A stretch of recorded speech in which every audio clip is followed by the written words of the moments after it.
What if NATO wins on the battlefield? Russia loses on the battlefield, but not necessarily in the overall war. That may sound paradoxical, but it's rooted in reality, because the moment NATO gains decisive momentum, Russia's military doctrine explicitly calls for the use of tactical nuclear weapons to stave off defeat. Those weapons exist precisely to shock an enemy into retreat, not to destroy cities and annihilate armies. But NATO's response would be immediate and devastating. The alliance's nuclear triad of submarines, bombers, and land-based missiles would be unleashed to obliterate Russian military installations, command centers, and even cities. What begins as a limited exchange could spiral into an all-out thermonuclear war within hours.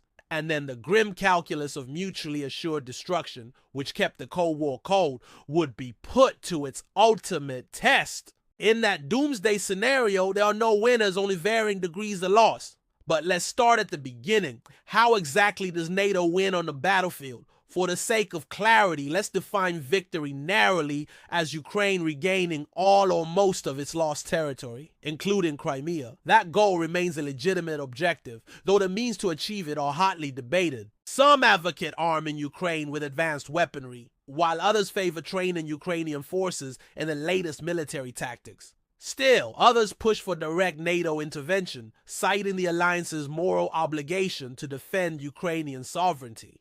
Each approach carries inherent risks. Escalation could come in many forms, not just the employment of tactical nukes. Russia has threatened to sever energy supplies to Europe, weaponize food supplies by blockading Ukraine's Black Sea ports, or provoke wider conflicts within the former Soviet sphere, such as in Transnistria. Any of these moves could destabilize the region enough for Moscow to justify full-scale nuclear war. Conversely, NATO victory could also prove too humiliating for Russia's egoistic leadership to stomach. Even without tactical nukes, Vladimir Putin may feel compelled to escalate conventionally by mobilizing hundreds of thousands of reservists or employing preemptive strikes on critical infrastructure like satellites or major command centers. Such actions, while desperate, could still produce a military advantage sufficient for Putin to justify nuclear war. Consider that he has repeatedly cited the supposed need to denazify Ukraine as a rationale for invasion. If he believes Ukraine's leadership is irrevocably anti-Russian, then removing them from power without total war may not satisfy his goals. In essence, the most dangerous period would be the immediate aftermath of NATO's battlefield victory, when the window remains open for Russia to save face and avoid total defeat. That small window, however, hinges on how decisively NATO wins. A protracted, low-level conflict, or one that ends in stalemate, would likely embolden Putin to double down conventionally rather than accept defeat. To de-escalate, NATO must achieve clear and overwhelming victory in a short time frame before Russia exhausts all its conventional options. But doing so also poses the risk of driving Putin into a corner with little recourse left but nuclear war.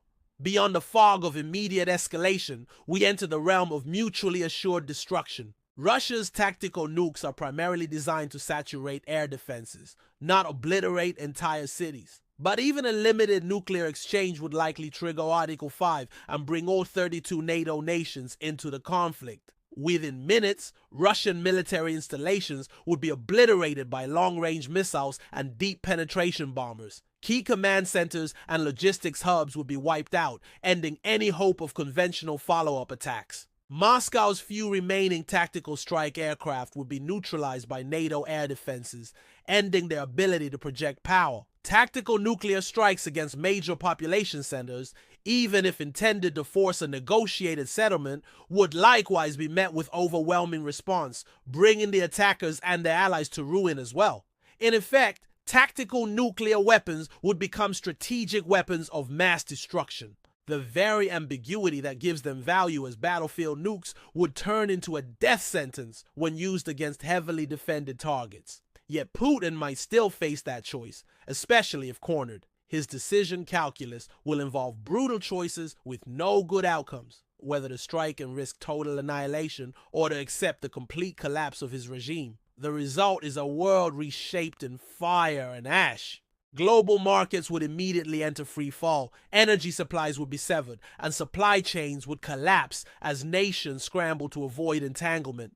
Most important basic norms of warfare would break down. Cyber attacks, sabotage, chemical weapons, and scorched earth tactics would proliferate. When all conventional options are exhausted, only nuclear warheads remain. For a leader like Putin, who has gambled and won repeatedly, that final choice may seem less unthinkable than for his predecessors. But the consequences would be equally horrific, regardless of who fires the first nuclear salvo. The age of high finance and globalization has produced unprecedented interdependence. Trade, investment, technology transfer, and even basic resource extraction now span the globe. Conflicts in faraway lands have immediate ripple effects.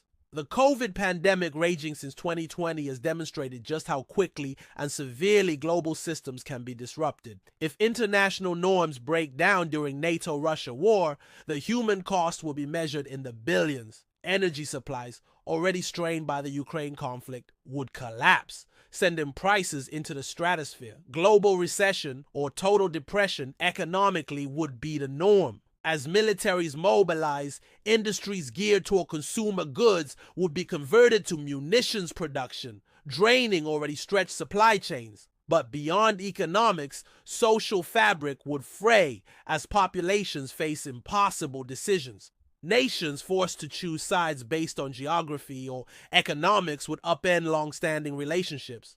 Conscientious objectors, remembering the horrors of the last nuclear exchanges, would find themselves branded traitors. Entire communities could face displacement or even genocide depending on their ethnic composition. And throughout, the specter of nuclear winter would loom constantly. Unlike the Cold War, both sides now possess the means to destroy each other many times over. Though some nations seek to position themselves as indispensable to peace, every country ultimately faces the same bleak calculus. Submit to NATO or Russia, resist both, or try to profit from the ensuing chaos. Whatever course they chart, survival will require herding the masses behind an uncompromising wartime narrative. The flames of war would consume all in their path, leaving nothing but ashes and radioactive waste. And as the 21st century descends into nuclear winter, humanity will wonder how it happened. We had the weapons to prevent this, but somehow we failed. All for what? Profit, ideology, ego. Civilization itself could be reduced to rubble in the blink of an eye. Nuclear war is unthinkable, yet here we are, closer than ever before.